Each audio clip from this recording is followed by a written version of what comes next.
Hey, what's up? Hope you're doing great. So there's a small but noteworthy Rocket League update out now, version 2.62, and I wanted to walk you through what it does, why it matters, and what to expect when you boot the game back up.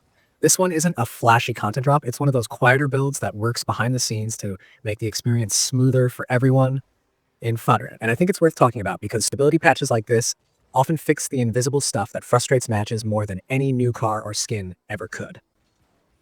To get straight to the point, the visible changes you'll notice are subtle.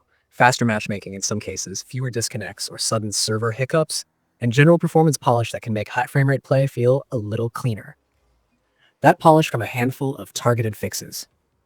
Things like online stability improvements, tweaks that reduce jankiness in gameplay performance, and some fixes aimed at better recognizing and mitigating abusive network behavior. These updates don't rewrite how you play. They reduce the frequency of bad sessions, so the fun parts of Rocket League actually get to stay the main thing you remember about a match. There are also a couple of specific fixes that showed up in early community notes. One that tightens DDoS detection and mitigation systems, and another that resolves a boost indicator display issue for spectators. The DDoS-related work isn't dramatic in the lobby or on the server list. It's something you'll appreciate over time if your region has been suffering from intermittent attacks or matchmaking instability. The Spectator UI fix is a tiny but welcome quality of life repair for content creators and viewers, since the boost indicator not showing correctly during spectating made following the flow of a replay or broadcast more confusing than it needed to be. You might have noticed there wasn't an obvious full-length official post on the Rocket League site right away. That's actually pretty normal for hotfixes and small service patches. Developers will sometimes push a build to stabilize services and follow up with formal patch notes later, or they'll let community channels report the immediate changes while they prepare a consolidated update for the news page. SteamDB and other build trackers recorded the build changes around the same time frame, which helps confirm that a live build pushed to platforms around November 20 to 21's, the start it entered. Those records don't replace developer notes, but they're a reliable technical breadcrumb showing that something was deployed. From a competitive standpoint, there's nothing here that should change your mechanics or strategy. No tweaks to ball physics, no rank recalibrations, and no item adjustments. The update's job is to make your existing play more consistent, to reduce random interruptions, and to make sure the infrastructure holding ranked and casual matches together behaves better under load or attack. If you're someone who streams or uploads clips, you'll likely notice fewer abrupt match interruptions in the short term, and if you're someone who plays in a region with spotty connectivity, you may see matchmaking behave more predictably. Let's break down the patch notes in plain terms so you can speak naturally about them on camera without sounding like a technician reading a changelog.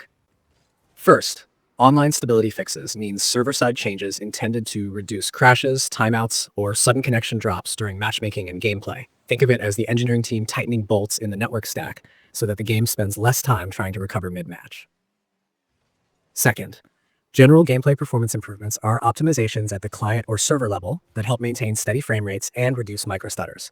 Those microstutters aren't always dramatic, but removing them helps with precision plays where milliseconds matter. Third, the DDoS detection improvements are proactive measures to detect malicious traffic and route it away or filter it faster, which reduces the impact of coordinated attacks on match stability. Fourth, small UI fixes, such as the spectator boost indicator, restore normal visual feedback when watching matches, so replays and streams are easier to follow. And finally, other minor tweaks and bug fixes. This is the catch-all that handles obscure crashes, edge case glitches, edge pass, and miscellaneous behavior inconsistencies the developers track down. What this means for viewers of your content is simple. You can present your footage with fewer, oh no, we lost the server moments, and more uninterrupted plays. For players, it means fewer matches lost to technical problems rather than being outplayed. And for the broader community, stability updates like this make the competitive ladder feel fairer because people aren't randomly kicked or disconnected mid-game. These improvements tend to be incremental, but accumulated over time, they significantly improve the day-to-day experience of the game. There's always a chance the full official notes will appear after this message goes live, and when they do, they'll usually just expand on the list of fixes and sometimes add a few platform-specific clarifications. But based on community reports and build tracker records, this update is primarily about smoothing operations and patching up the parts of the game that affect reliability more than raw features. So when you talk about it on your channel, focus on the practical angle. It's a quality of life and reliability patch, not a content drop. And that's the kind of update that quietly improves thousands of matches without much fanfare.